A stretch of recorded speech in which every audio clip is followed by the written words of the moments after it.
47তম BCS তো শেষ হলো। এখন স্পেশাল 49তম স্পেশাল বিসিএস এর প্রস্তুতি নেওয়া আপনাদের উচিত। অনেকেই কোন বই পড়বে, বিশেষ করে অ্যাকাউন্টিং এবং ফিন্যান্সের যারা প্রস্তুতি নিচ্ছেন আমাকে প্রশ্ন করেন।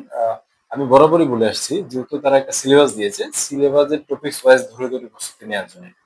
কারণ অন্য সব সাবজেক্টের, বাংলা বলেন, ইংরেজি বলেন, ম্যাথ বলেন, সাধারণ জ্ঞান, সব অনেক বছর ধরেই পরীক্ষা হচ্ছে, প্রিভিয়াস অনেক প্রশ্ন আছে।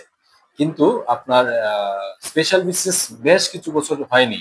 সেই জন্য বাজারে এই অ্যাকাউন্টিং বা ফিনান্স বা কমার্স রিলেটেড বলেন বা অন্য যে রিলেটেড বলেন, বাংলা ইংরেজি গণিত ছাড়া খুব বেশি কিন্তু এরকম বই ছিল না। সুতরাং এমসিকিউ খুব সব, মানে কোন বিগত বছরের এমসিকিউ পড়ে যে আপনি ভালো করবেন এরকম কিন্তু সম্ভাবনা তেমন একটা নেই।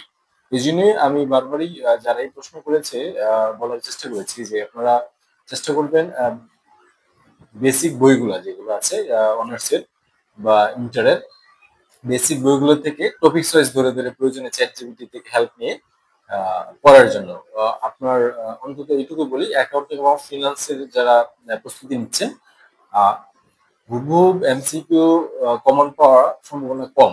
অর্থাৎ আপনি যে বাজারে বই বের হয়েছে, আপনার এটা আবারও বলি, অগ্রদূত বাংলা যেরকম বলে দেয় এত পৃষ্ঠা থেকে হুবহুব কমন, এরকম কমন পাওয়া সম্ভাবনা খুবই কম হবে। আপনাদের বেসিক ধারণা থেকে আপনাদের প্রশ্ন আনসার দিতে হবে। ওই লেভেলের কোনো বইও এই অল্প সময়ের মধ্যে আসলে বের করা সম্ভব না। যে যারা বই বের করেছে তাদের বই এই লেভেলের, অর্থাৎ ইংলিশের বলেন মাস্টার্স বা বাংলার জন্য অগ্রদূত, এই টাইপের এই লেভেলের বই কিন্তু অ্যাকাউন্টিং বা ফিনান্সের জন্য বের হয়নি। আপনারা যারাই যে বই কিনেছেন ওই লেভেলের বই না, আমি 100 বলতে পারি। সুতরাং আপনারা টপিকস ওয়াইজ পড়ার চেষ্টা করবেন, রিডিং করবেন বেশি বেশি, শতভাগ কমন না পড়লেও কনসেপ্ট থেকে যেন প্রশ্ন আনসার দিতে পারেন।